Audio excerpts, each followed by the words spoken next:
Faz exatamente 22 dias desde que me mudei para esse apartamento velho no centro da cidade. Não era o que eu queria, mas era o que eu podia pagar. Tinha rachaduras nas paredes, cheiro de mofo impregnado no banheiro e vizinhos que eu nunca vi. Só ouço passos, batidas, às vezes risadas abafadas pelo concreto. Mas eu preferia assim. O silêncio, o anonimato. Depois do que aconteceu com meu pai, qualquer lugar longe era suficiente.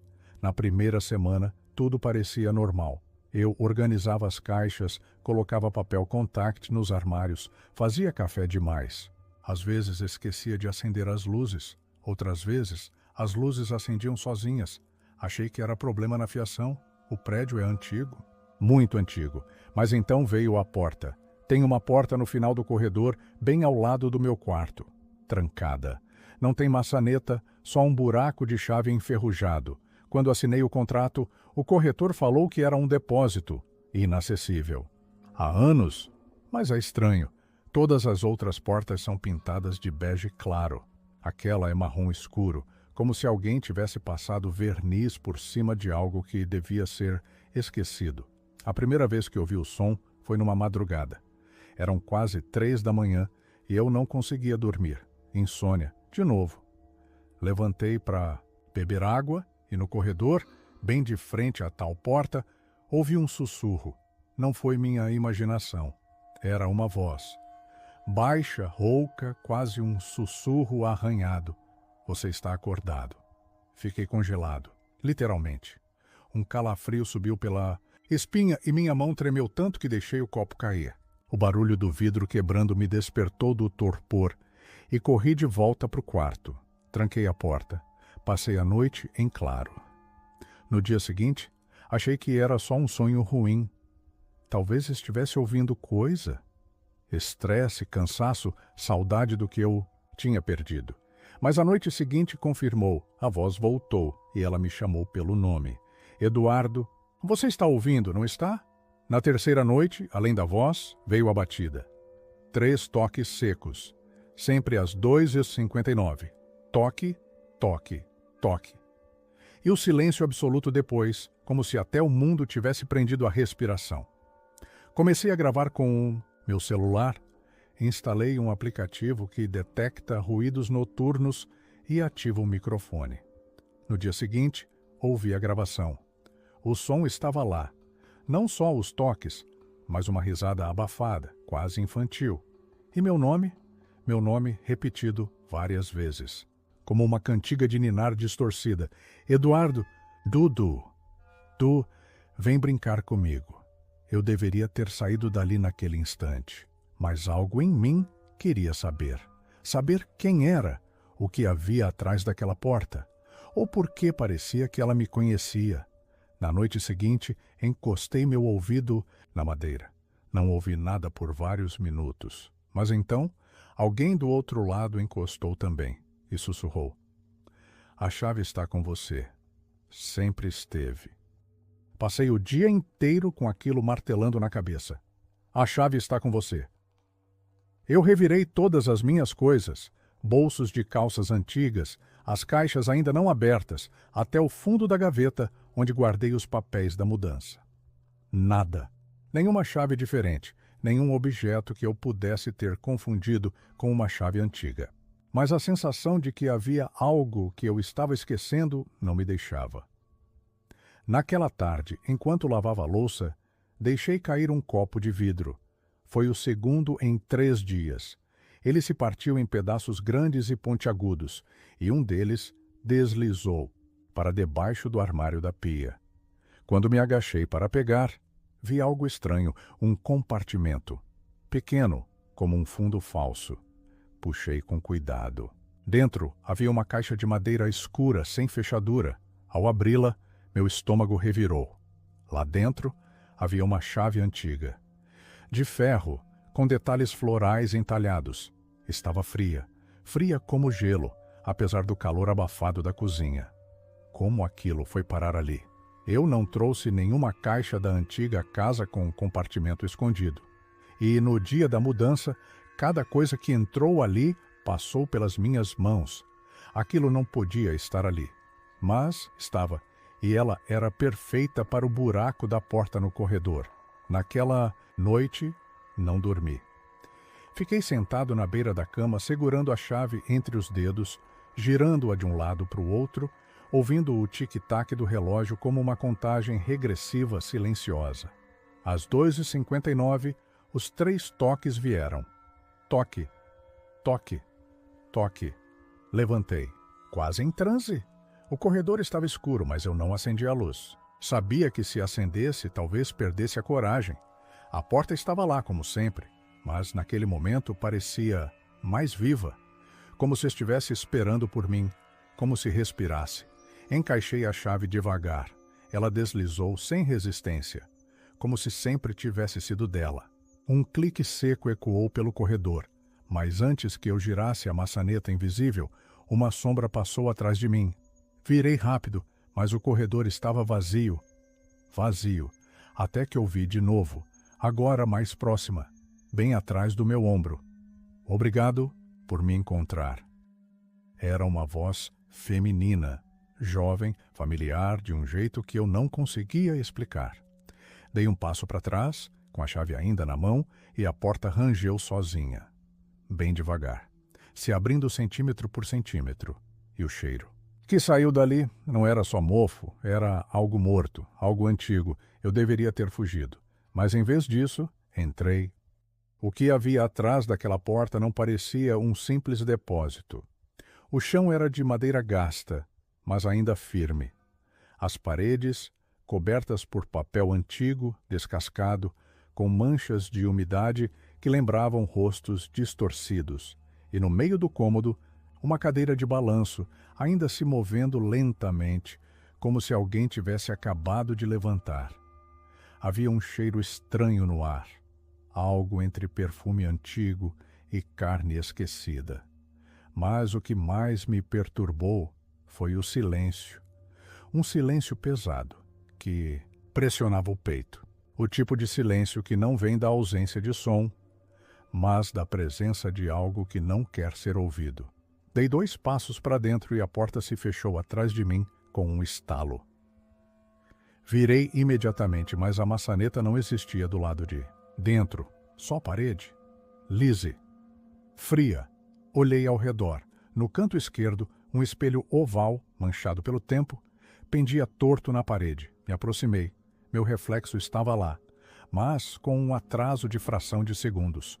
Quando mexi a mão, o reflexo hesitou. Pisquei, e ele continuou me encarando, sem piscar. Afastei-me.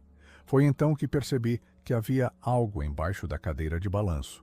Um caderno, rasgado, sujo, mas com páginas legíveis. Na primeira, havia uma frase escrita em letras trêmulas. Se você achou a chave, então ela achou você também.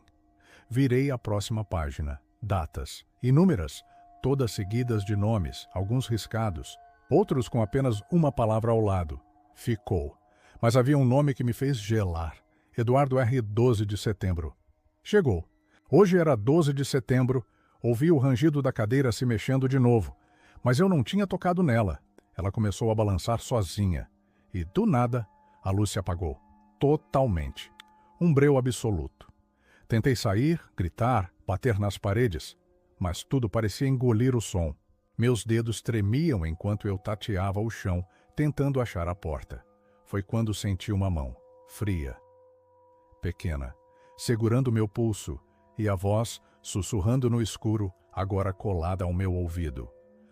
Você está no meu lugar. A mão continuava. Ali, apertando meu pulso com força. Não machucava, mas me mantinha imóvel. Eu não conseguia gritar, nem respirar direito. Era como se aquele quarto tivesse roubado o ar, a luz, o tempo. A voz sussurrou de novo, mais suave agora, como se tivesse esperado por esse momento por muito tempo. Todo mundo esquece, mas eu lembro. Você prometeu voltar. Minha cabeça girava. Nada fazia sentido. Eu nunca estive ali antes, nunca conheci aquela voz. Mas em algum lugar muito fundo dentro de mim, algo se mexeu. Uma lembrança, uma imagem. Eu, ainda criança, escondido num canto escuro, uma porta igual àquela. E um jogo estúpido. Você vai lá, fecha os olhos e conta até 100. Lembro de ter feito isso. E lembro que deixei ela lá. A respiração atrás de mim ficou mais pesada, quente no meu pescoço. E a mão que segurava meu pulso deslizou lentamente até meus dedos, onde ainda estava a chave. Ela pegou de volta, sem raiva, como se só estivesse reclamando o que era seu. A luz voltou, mas o quarto estava diferente. As paredes estavam limpas, sem manchas. O espelho refletia normalmente. A cadeira estava vazia e imóvel. A porta se abriu atrás de mim, agora com maçaneta. Voltei ao corredor como se nada tivesse acontecido. Mas quando olhei para trás, a porta tinha desaparecido. Não estava mais lá. Só parede lisa. Como se nunca tivesse existido. Na manhã seguinte, fui até a administração do prédio. Perguntei sobre o cômodo ao lado do meu apartamento. O zelador, um homem de olhos cansados e voz baixa, me encarou por alguns segundos antes de responder. Não tem porta nenhuma ali, moço. Aquela parede foi selada. Faz mais de 20 anos, depois que uma menina desapareceu. Engoli seco. Você lembra o nome dela? Ele pensou um instante, então disse: Raquel. Raquel R. Assim como no caderno. Voltei para o meu apartamento, em silêncio. Tranquei a porta, sentei no chão, e só então percebi que minha mão direita estava suja de terra e que no meu bolso havia um bilhete dobrado. Abri com dedos trêmulos. A letra era infantil, mas firme. Obrigada por lembrar. Agora eu posso descansar. Embaixo, uma pequena flor seca colada com fita adesiva e nada mais. Desde então, nunca mais ouvi a voz, mas toda noite, às 2h59, ainda acordo com um arrepio e escuto, lá no fundo da minha cabeça, uma cadeira rangendo sozinha. Quando me mudei para o edifício Bela Vista, achei que era sorte. Um aluguel barato, numa localização ótima e com vista para o parque. O prédio era antigo, mas charmoso, vizinhos discretos, síndico educado e uma portaria quase sempre vazia. Parecia perfeito. Eu tinha conseguido meu primeiro emprego fixo e estava começando minha vida do zero depois de um término conturbado. Tudo o que eu queria era paz. E, por um tempo, eu tive. Até notar a mulher da varanda. Ela morava bem em frente ao meu apartamento, no prédio ao lado, no 3º andar. Sempre no mesmo horário, boas da manhã. Eu estava assistindo TV ou trabalhando no notebook quando percebia o vulto parado ali, imóvel, na varanda do 302 Tuntund. A primeira vez, achei que era uma pessoa qualquer fumando. Na segunda, achei que era um manequim ou algo assim. Na terceira noite seguida, comecei a sentir algo estranho, porque ela sempre olhava para mim. Não importa se eu puxasse as cortinas, apagasse a luz ou saísse do campo de visão. Quando eu voltava, ela ainda estava lá, parada, encarando, nunca vi o rosto. O cabelo era comprido, escuro, cobrindo parte da face. A roupa parecia um vestido velho, de cor indefinida, e havia algo no jeito como ela segurava a cabeça de lado, como se estivesse analisando meus movimentos, esperando algo. Na noite de sexta-feira, eu me enchi de coragem. Fiz o que nunca devia ter feito. Acenei, ela não se mexeu. Mas, alguns segundos depois, a luz da varanda piscou.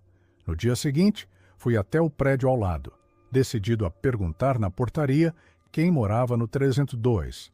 Um senhor de voz grave me atendeu e, quando mencionei o número do apartamento, ele franziu a testa. Você deve estar enganado. O 302 está vazio há quase 10 anos, desde que a dona Lúcia morreu. Meu estômago revirou. Ela morreu no apartamento? Ele assentiu devagar, com os olhos fixos em mim.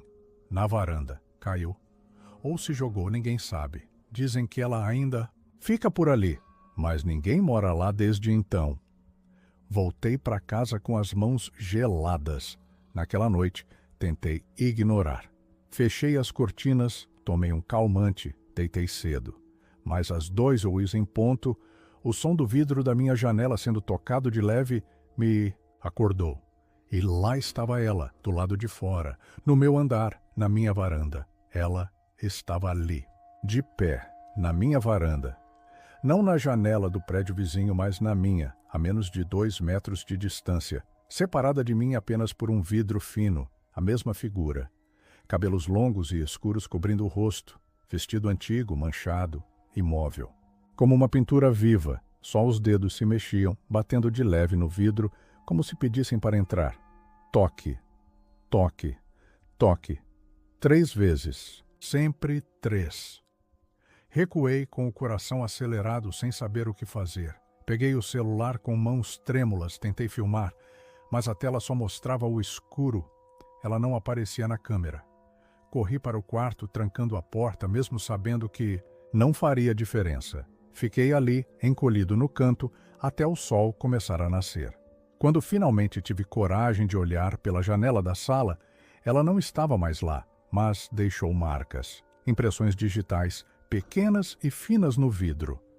Como mãos de criança, mas com dedos longos demais. A partir daquela noite a coisa piorou. Ela voltou todas as madrugadas. Às vezes na varanda, às vezes no corredor, onde eu via sua silhueta pelas frestas da porta. Em uma madrugada, acordei com um som arrastado vindo da cozinha, um barulho de madeira contra azulejo. Quando fui ver, todas as cadeiras da mesa estavam viradas para a janela, enfileiradas, como se alguém estivesse esperando um espetáculo. E então começaram os sussurros. Não vinham de fora, vinham de dentro do apartamento. Vozes baixinhas, repetindo frases desconexas. Abre a porta. Ela quer entrar. Você viu primeiro? Comecei a evitar dormir. Passei 3 noites seguidas acordado, luzes acesas, TV no volume máximo. Tudo para fingir que nada estava acontecendo, até que na 5ª noite ouvi algo que me fez congelar. A campainha tocou, 2 da manhã, 1 vez, 2 vezes, 3. Peguei o celular, comecei a filmar pelo olho mágico. Não havia ninguém. No corredor. Mas o vídeo mostrou o contrário. Quando revi a gravação, uma figura parada diante da porta surgiu por 1 segundo. O rosto coberto por cabelos. E no canto da tela, uma sombra passando atrás de mim, dentro do apartamento. Na hora eu me virei, mas não vi nada, só que o celular caiu da minha mão, tremendo. Na tela quebrada, o vídeo travou exatamente num quadro, ela sorrindo. Pela primeira vez, vi o rosto, e naquele sorriso havia algo quebrado, errado, como se a boca estivesse costurada e ainda assim ela sorrisse. Na manhã seguinte, fui atrás da certidão de óbito da tal Dona Lúcia. Descobri que ela realmente existiu. Morreu em 2013, mas algo me chamou a atenção. O nome completo: Lúcia Duarte Ribeiro. Meu sobrenome é Ribeiro. Liguei para minha mãe, ainda atordoado, e perguntei se conhecia alguém da família com esse nome. Ela hesitou um pouco, depois disse em voz baixa: Lúcia era irmã do seu avô, morava sozinha, tinha problemas, foi internada por um tempo. Dizem que ela falava com coisas que ninguém via. Por que você está perguntando isso agora? Desliguei, sem responder. Eu sabia a resposta. Aquela mulher na varanda era da minha família. Saber que aquela mulher era da minha família não ajudou. Pelo contrário, piorou tudo. Porque agora tudo fazia mais sentido. O motivo dela me encarar, me visitar, me escolher, ela não estava apenas assombrando um estranho. Ela estava voltando para casa. Na noite seguinte, algo mudou. Aos poucos, os objetos do meu apartamento começaram a se mover. Um porta-retrato da minha infância apareceu virado. Uma camisa minha que eu não usava desde a adolescência, pendurada no armário. E no espelho do banheiro surgiram marcas de dedos, como se alguém tivesse passado a mão pelo vapor. Com a palavra volta. Mas volta de onde? Comecei a ouvir uma música baixa durante a noite, uma cantiga. A melodia era familiar. E então lembrei. Minha mãe cantava aquilo quando eu era pequeno, dizendo que era uma canção antiga da família. Na sexta-feira decidi acabar com aquilo. Esperei ela aparecer. Luzes apagadas. Silêncio total. Quando o relógio marcou 2 oysters, me posicionei de frente para a varanda e ela veio, como sempre, surgindo da escuridão. Primeiro os cabelos, depois o rosto. Mas dessa vez, ela falou, sem mover a boca, mas com a voz invadindo minha mente. Você me deixou. Agora é a sua vez. Eu tremia inteiro, mas consegui perguntar. O que você quer? Ela se aproximou do vidro, bem perto, e sussurrou, como um segredo esquecido. Abrigo, um corpo, sangue. O vidro da janela estourou sozinho. Cacos voaram por todo lado. Ela passou por mim como uma rajada de vento gelado, e tudo ficou escuro. Acordei horas depois, no chão da sala, com sangue escorrendo de um corte no braço. O apartamento estava frio, e eu sentia como se tivesse dormido por dias. Mas algo estava diferente. O espelho do banheiro agora refletia ela. Sim, quando me aproximei, meu reflexo ainda usava minhas roupas, mas o rosto era dela. A pele pálida, os olhos fundos, o sorriso costurado. Eu gritei, mas minha voz saiu abafada, como se não fosse mais minha. Tentei fugir, mas os vizinhos dizem que nunca mais saí de casa. Dizem que, agora, sou eu quem aparece na varanda às 2 da manhã, imóvel, observando, esperando alguém da família. Sempre tive sono leve, desde criança, mas naquela noite eu acordei por causa de um som que não reconheci de imediato. O barulho de dobradiças enferrujadas, bem lento, como um armário antigo sendo aberto devagar. Me virei na cama, ainda sonolento, e vi que tudo estava no lugar, mas o som continuava, um rangido suave, intermitente, vindo do armário embutido no canto do quarto. Eu moro sozinho há pouco mais de 2 meses. Aluguei esse apartamento mobiliado por um preço tão bom que parecia engano. Um prédio antigo, silencioso, desses com janelas altas e piso de madeira, tinha personalidade, como disse a corretora. Mas a única coisa que tinha me incomodado era o armário, grande, escuro, ocupando uma parede inteira do quarto. As portas rangiam ao abrir e, por mais que eu limpasse, o interior ainda cheirava a madeira molhada e pano embolorado. Naquela noite, porém, o armário abriu sozinho. Sim, eu juro por tudo. Vi a porta da esquerda se mover devagar, com um estalo, seco, e escancarar-se uns 30 centímetros, revelando só a escuridão dentro. Meu coração disparou. Me levantei, acendi a luz e fui até lá com passos lentos. Nada. Nenhum rato, nada caído. Só aquele cheiro, mais forte do que antes. Fechei as portas, tranquei com uma fita de borracha que encontrei na gaveta da cozinha. Era tarde, e eu não tinha tempo para me preocupar com superstição. Só que, no dia seguinte, quando cheguei do trabalho, a fita estava no chão, e o armário aberto de novo. Comecei a prestar atenção. Às 3 da manhã em ponto, toda noite, o som voltava. O estalo da madeira, o rangido lento da porta. Como se alguma coisa abrisse do lado de dentro, sem pressa. Pensei em me mudar, claro, mas era ridículo. Um armário abrindo sozinho? Devia ser algum desnível, alguma inclinação na estrutura, até que notei outra coisa. Dentro do armário, atrás das roupas penduradas, havia um buraco. Uma pequena fresta escavada no fundo de madeira. Quando afastei o casaco, vi que alguém tinha entalhado algo ali com uma faca ou prego. Isso não é um armário. Não olhe de volta. Engoli seco.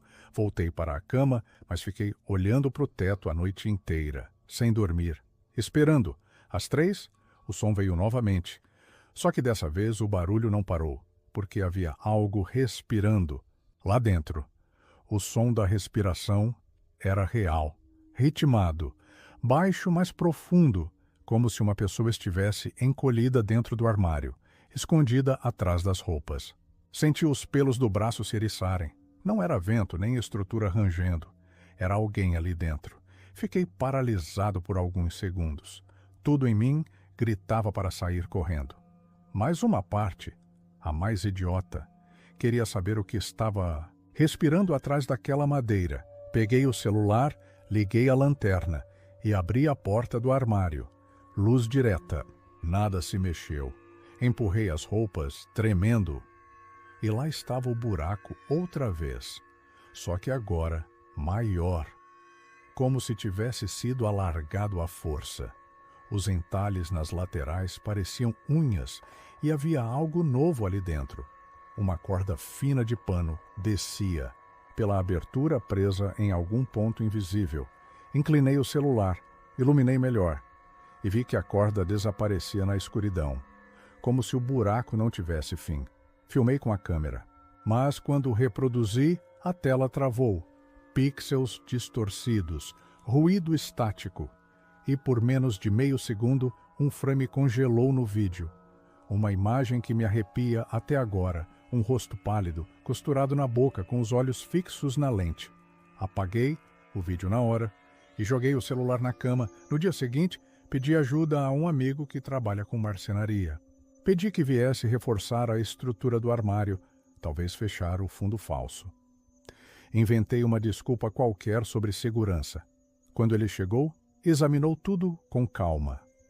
Tirou as prateleiras, mediu os painéis internos e então olhou para mim, confuso. Cara, esse armário não tem fundo falso. Isso aí que você viu. Não existe. Mostrei a ele. E de fato não havia mais nada. Nenhuma abertura, nenhuma corda. O fundo era uma parede de madeira lisa, firme, sólida, como se nada tivesse estado ali. Meu amigo achou graça, disse que eu estava ficando paranoico. Mas antes de sair, ele fez uma pergunta estranha. Aliás, por que tem um número entalhado aqui no canto? Número? Me aproximei e lá estava. No rodapé interno do armário, entalhado de forma quase imperceptível, e um baquilo. Gelou minha espinha. Meu apartamento era o 301. Sempre foi. Fui até a portaria. Perguntei sobre a história do prédio. O porteiro era novo, não sabia muito. Mas uma senhora da limpeza, ao ouvir o número, me puxou discretamente. Você está no 301, né? Então é melhor rezar, porque quem alugava o 201B desapareceu. Quando? 2 anos atrás. Um rapaz sozinho como você. Falava que escutava coisa no armário. Um dia sumiu, deixou tudo. Mas a polícia nunca achou vestígio. A mãe dele dizia que ele tinha mudado de quarto sem avisar. Ela jurava que a voz dele ainda respondia quando ligava. Fiquei pálido. Como assim? Mudou de quarto? A mulher olhou nos meus olhos, séria. Ela dizia que ele não saiu do prédio, só trocou de lugar. Naquela noite, dormi com todas as luzes acesas. Mas às 3h, como sempre, o armário se abriu sozinho. E desta vez, a voz sussurrou meu nome. Quando ouvi meu nome vindo, de dentro do armário, não consegui reagir. Fiquei sentado na cama, suando frio, com o corpo travado e a mente tentando negar o que estava acontecendo. Aquela voz não era gritada, nem ameaçadora, mas era íntima, baixa, como alguém chamando de dentro de um sonho. Vem, volta, para o seu lugar. Eu me levantei devagar, guiado por uma mistura de medo e hipnose. Peguei o celular, mais por instinto do que por utilidade. A luz da lanterna tremia tanto quanto minha mão. Cheguei perto do armário. As portas estavam completamente abertas. E o fundo tinha voltado. A abertura escura estava lá outra vez, maior, esculpida de forma irregular, como uma ferida na parede. De dentro saía um cheiro úmido, denso, de terra virada. E agora havia algo novo. Uma foto presa com fita adesiva bem no centro, uma foto minha. Dormindo na cama, a imagem parecia recente. Talvez da noite anterior, talvez de agora. Na parte de trás, escrito à mão. A troca está feita, não lute. Joguei o celular no chão e corri. Peguei a mochila, as chaves. Tentei abrir a porta de entrada. Mas ela não existia mais. Sim, no lugar da porta havia mais armário. A sala, a cozinha, o corredor, todos os acessos agora davam para aquele mesmo armário. Como se o apartamento inteiro tivesse sido tragado para dentro dele. Ou pior, como se eu tivesse sido realocado para dentro de algo que fingia ser o meu apartamento. Gritei, chorei, mas o espaço parecia mudo. Nenhum vizinho respondeu, nenhuma parede devolvia eco. No espelho do banheiro, finalmente percebi. O reflexo não era mais meu. Era dele, o rapaz que desapareceu, o do 201B, mesmo cabelo, mesmo olhar, mesmo corte de camisa, e ele me olhava de dentro do espelho, mas não me copiava. Ele estava parado, sorrindo, enquanto eu tremia, e então ele sussurrou. Agora, você é eu. O vidro rachou no meio. Não sei quanto tempo passou desde então. O tempo aqui é diferente. Do lado de fora, talvez tudo continue igual. Talvez alguém esteja morando no 301 agora. Alguém que nem desconfia que esse lugar é um vazio entre quartos, um tipo de corredor, entre dimensões esquecidas. Mas se por acaso você se mudar para um apartamento antigo, se ouvir rangidos, às 3 da manhã, se o armário abrir sozinho, não olhe, não responda. E pelo amor de tudo, nunca troque de quarto.